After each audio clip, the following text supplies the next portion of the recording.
Aquarius, Aquarius rising. How you doing, Aquarius? This is your reading for the Taurus new moon. It's happening on the 27th of April, 2025. Isha moduela di animo duvala di anima. Isha moduela di anima. Hello and welcome. My name's Chloe. I work with card divination, astrology, and as you just heard, and as you can see, I channel multi-dimensional energies through my body, both in the form of physical and vocal light language. All of this brings in healing, attunement, and activation codes to the messages that want to come through for you today, my loves. Now,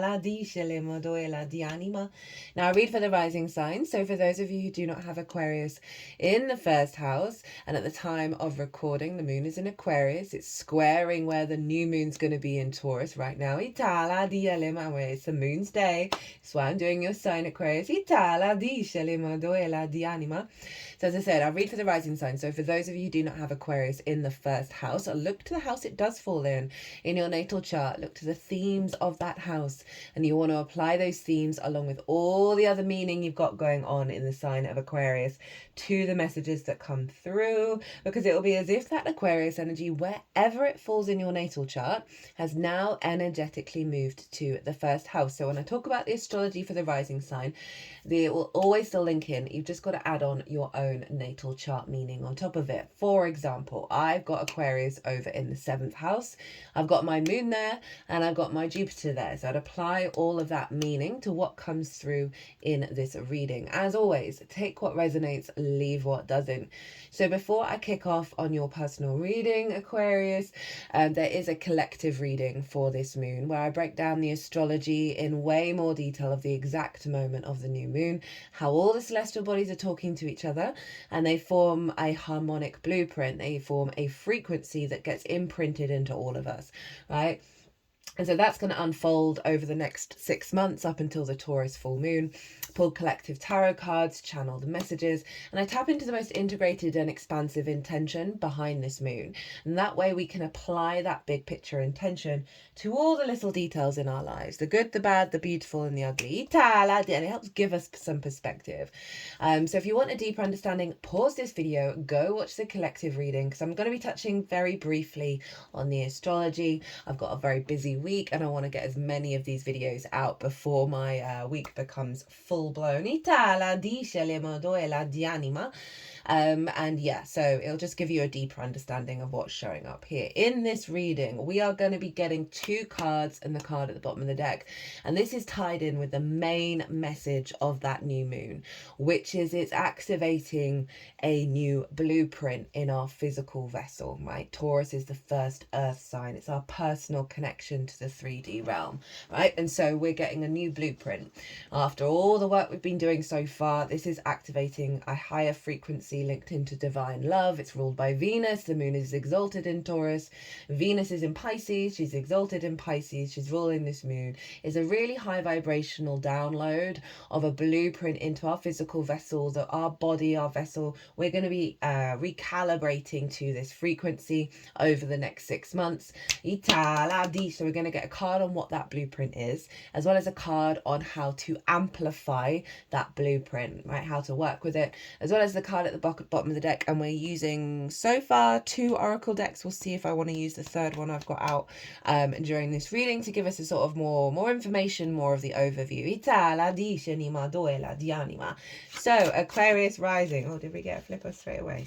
No. Where is this happening for you? Well, this is in your 4th house, your root system, right? Your ancestors, both blood and soul lineage. It is the foundations. It is the structure in which you build from. It is linked into parental figures, the roof over your head, the literal foundations you exist in, as well as the things that you do in private. Now, I like to envisage a tree in the natal chart, and that 4th house is where the root system is. And we need a strong, healthy root system in order to grow and expand outward.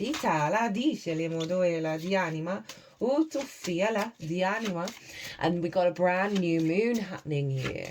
And I'm going to talk, one of the main things that's going on in terms of the astrology is that Pluto's in your sign Mars is over in Leo. They're opposite each other. They're both squaring this moon. And Lilith is up in Scorpio.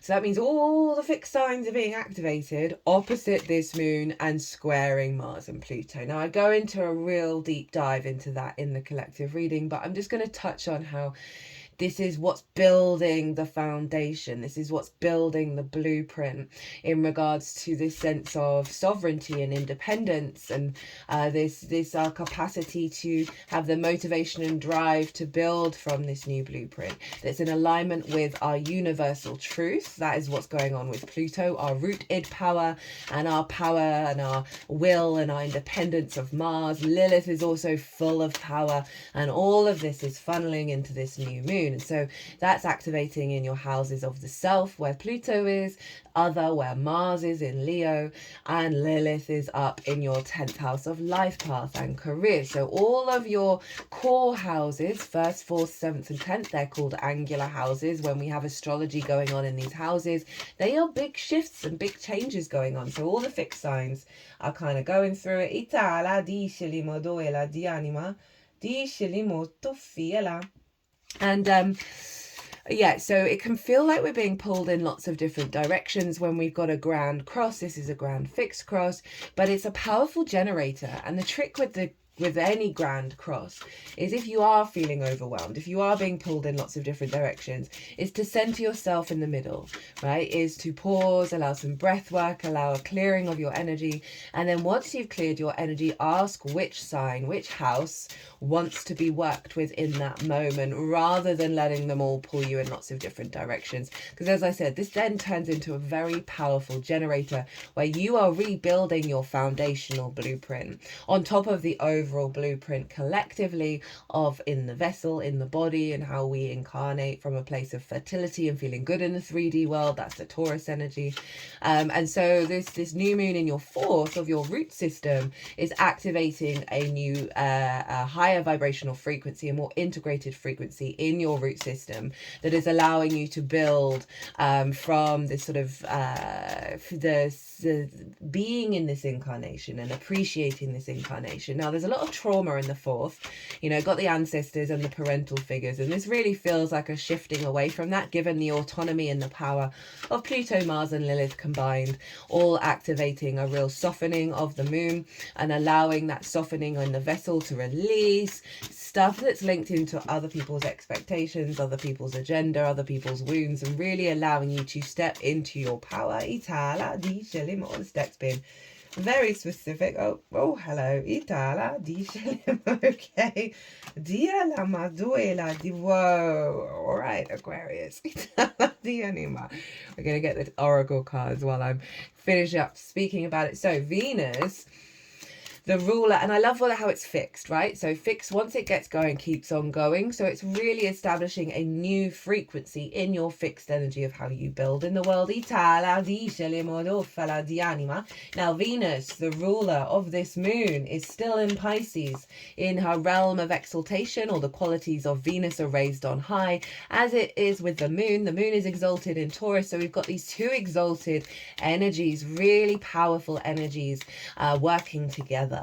Which is always beautiful to see. And so Venus is conjunct Saturn, she's conjunct the North Node, she's conjunct the asteroid Ceres, which represents abundance, right? She's also conjunct Neptune, even though Neptune has now moved into Aries. Oh, got some throat chakra stuff coming up. Sorry, I just had to pause, even though, you know, sometimes it is good to actually cough on camera to activate that throat clearing at a higher level, but I didn't feel called to do that. But genuinely, Taurus rules the throat, so it's not surprising. Yeah, so Neptune's still in Aries, but they're all conjoined one another. And this is over in your 2nd house of your skills and tools, how you manifest and bring in regular income, the things that you value, and most importantly, how you value yourself, right? If you don't value yourself truly, madly, deeply, unconditionally, then our skills and our tools can get blocked, right? We can't manifest at a higher level. We then place things of value, place value in things that just distort that sense of lack of value. Now you've got this pile up going on in Pisces, which is really recalibrating you back to your magic, your flow state, elevating sort of universal love within you with that Venus Saturn energy, very creative energy when Venus is in the second house. With Saturn, who's building structure and integrity of how you build, and Ceres, this sense of abundance, and the North Node of pushing you into new spaces around how you value yourself, how you manifest in the world. And all of this is influencing your root system of how you then build from that strong position, how safe and secure you feel, right? And how you're able to like really harness your capacity to nourish that root system from a place of unconditional love. Itala di anima. As I said, lots of creative ideas around your skills and tools that you're going to be able to put into practice in the home space as well. That's just a little side message. Oh, there's your card. Where did that go? Itala di shinima. Oh, okay. That's a pretty hardcore one in a good way. Ishilimo, that one doesn't come out very often. Itala di alemo. Right, one more card from one more oracle deck. Itala di alemo yela. Duffala diano yana dishele modufana itana. So yeah, that's all influencing what's going on in your fours, you know, along with Uranus as well. And I talk about Uranus in the collective reading because it's making aspects to Venus. So it's really bringing a sense of liberation in your nervous system, in your physical vessel, that is allowing that flow state of Pisces to really just run through you. Itala, and you know, water those roots. Itala, dialamot or vialamat. Oh, there we go. Itala. Oh, okay, I mean, your whole, I've seen all the cards. Your whole reading is wild. Right, let's get into it. So this is the blueprint. Okay, remember new moons is a great time to set intentions. And so, you know, focusing around this sense of the blueprint that's being activated and what would that feel like for you, right, in its highest vibrational frequency. So let me just show you what this card is because it's wild. So this is the blueprint that's coming in, that's going to unfold over the next 6 months. And this is all based on a lot of the hardcore work we've been doing already, right? It's not that there isn't going to be more work to do in terms of soul retrieval. But this is like a refresher of like integrating the work that we have done and pulling us forward into the next stage of bringing, you know, heaven on earth. It's really a nutshell of what's going on here through our incarnation. Ta-da! Look, Venus, the ruler of this moon, Heidi Empress, big goddess energy, fertility, creativity. You are rebirthing yourself to a place of abundance, to feeling good in the 3D world, of being able to create from this place, feeding your root system. So much nourishment and nurturing going in to your incarnation, to your root system, to your foundational energy, right? Very creative, very inspirational, lots of connection, lots of harmony, you know, the divine feminine in all her beauty, right? Pouring into your root system. You cannot get any clearer than a Venus ruled moon in a Venus sign being dominated by Venus in her exaltation, and here she is showing up, right? So there's a real unfolding of feeling good in this incarnation, feeling that creative energy, wanting to rebirth yourself into a space of abundance rather than scarcity, right? This is the card on how to work with this, right? Because this is going on, but we have conscious free will-ish to make the intention to elevate that and amplify that. And so this is what the universe is saying. Hey, focus on this over the next 6 months. When it comes to your home, when it comes to your root system, how you feel safe and secure, right? Your private life, how you build from this place, right? You can cut off almost the whole of a tree, or you can cut off the whole tree. And as long as the root system is still in force, it's going to regrow. So this is so powerful. Right, what to focus on? Hi, the Magician. So this is Mercury's card. And this is Mercury's in your 3rd house of communication right now. It's in the sign of Aries. It's left its retrograde phase, I believe. It's left its shadow by the time of this moon. And it's in how you find meaning in the day-to-day. And I really like this as the 3rd house showing up of like, you're going to be able to put this into practice in the day-to-day, right? In the little things of understanding as within, so without, right? So focusing on that power of creation energy, focusing it on within you, that all the resources around you, all the things around you, all internally and externally are resources for you to create with. I love this also combined with the fact that Venus is locked into your 2nd house for the next 6 months of your skills and your tools and how you manifest. So there's a real softening and alignment coming in your home This is asking you to focus on the inner gratitude and abundance within you. It's going to see you reflecting outward, your inner value, your inner magician energy, your inner power, your capacity to manifest your own reality, right? From this very abundant space. You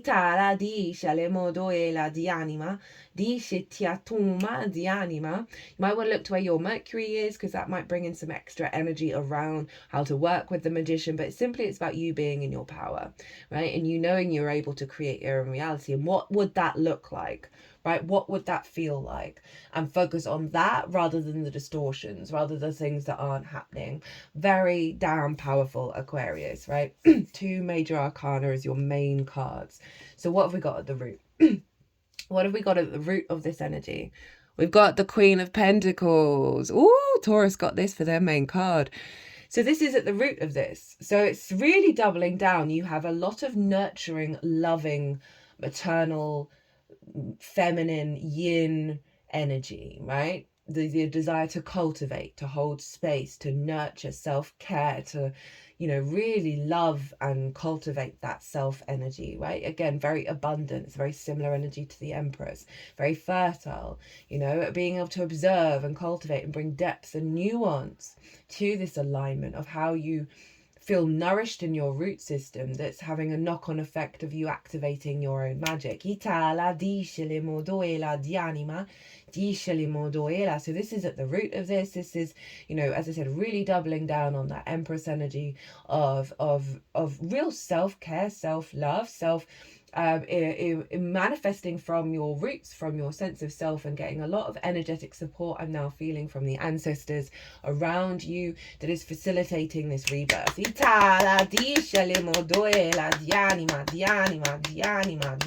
Now let's look at what cards you've got. So we have, where is it? We've got from the Astro Ascension guide deck, Itala Diani. We got the Dragon Galactic Guides. I was talking about your ancestors there, your past life energy. Breakthrough, difficulty, stuck, savior, courage, action, powerful, protection, divine intervention, breakthrough, deep healing, big change. Powerful energies and guides are working in your favor. It's time to get rid of those stubborn blockages that have been holding you back. And fixed energy is very stubborn, right? I say that most of my chart is fixed. I'm very grateful for my mutable sun, but it was interesting in the collective reading, the cards weren't coming out for absolutely ages. There was just such a stubborn energy in the lead up to this moon of what we're letting go of is this resistance to the upgrade, resistance to so many lifetimes have lived in a space of scarcity and a place of lack. And so therefore we don't trust the frequency of abundance. It's why it's so difficult for us to really accept divine love, to be in a place of unconditional love. And we're going through a real radical shift in our consciousness this year. Regulars, you know, I've been banging on about it. We're in a year 9. It's the year of the wood snake. The astrology of this year and next year is profound. We're shedding so much skin. Everything is being discombobulated. Everything is breaking apart in order for us to be reborn.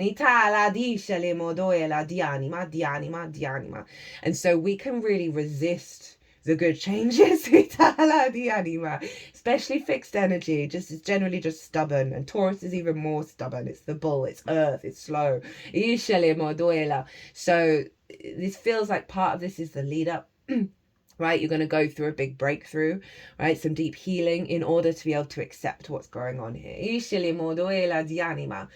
Okay, it's time to get rid of those stubborn blockages that have been holding you back. Big changes are coming in fast. I mean the Empress and the Magician. On the shadow side, are you stuck? Are you being attacked or overwhelmed by heavy energy? There's an urgency to clean up your aura and ask your guides for help. So that's a nice little tip and helpful energy to focus on that more shadow side. And obviously we're working with the polarity of the universe, of the light and the dark here, and so it's not anything scary, it's just an awareness. Right, so what have we got from, this is from the Keepers of the Light Oracle, and they're in alphabetical order, and my brain all of a sudden just cannot remember how the alphabet goes. There we go. So final oracle card. What have we got? Isis, magic manifesting. This is Venus in your second house in the sign of Pisces. Oof! Your dreams, visions, and goals are becoming reality. Stay focused. Isis is a strong, smart, and focused Egyptian winged goddess. According to legend, she was able to move from darkness to light and between the underworld, heaven, and earth. For that reason, whenever she comes to us, she will help us move from the hell of our own fear into the heaven of our own love. She was also able to revive her lover Osiris from the dead. And this powerful allegorical story shows how she can help us revive an aspect of our life or a dream that we may have killed off with fear of lack of self-belief. I mean, that's the second house where Venus is. With her magical abilities, Isis will guide us to bring our dreams into reality. You are moving into a space where your dream reality is becoming your outward reality. Hello, the magician. This is an extremely powerful time, and it's vital to keep focused on the highest good of all. You no longer want to relive your own history and or feel unsupported. Acknowledging where you once were and how you have changed that situation around is a powerful focus of gratitude that will align you with universal abundance. Consider that you are moving between worlds when you daydream or create visions and bring life-enhancing ideas into reality. Magic is manifesting all around you. This is exciting. So you might want to start a practice of daydreaming in the highest form in your home. Right, when you're at home. Itala, like really cultivating the dream space. Itala, speaking of the alchemical process, holy amethyst, divine alchemy, move beyond current challenges, focus on what you desire. So that's doubling down on that. Doubling down on the alchemist that is the magician. Itala di anima. And at the bottom of the other deck, Libra, I unite. Be kind, but don't people please. Ishilimo di anima. I like that. Libra's up in your ninth house of perspective. So there's something around a shifting happening in the foundational energy with this new blueprint that's getting you in alignment with the perspective of abundance, right? And your capacity to create your own reality and let go and breaking through of those restrictions.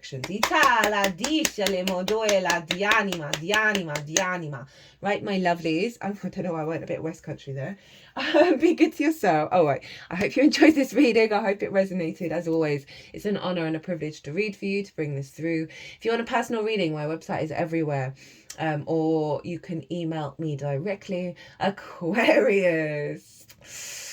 Oof, lovely energy. Very powerful, but soft at the same time. Be good to yourselves. Be good to those around you. Safe travels and be well until we meet again.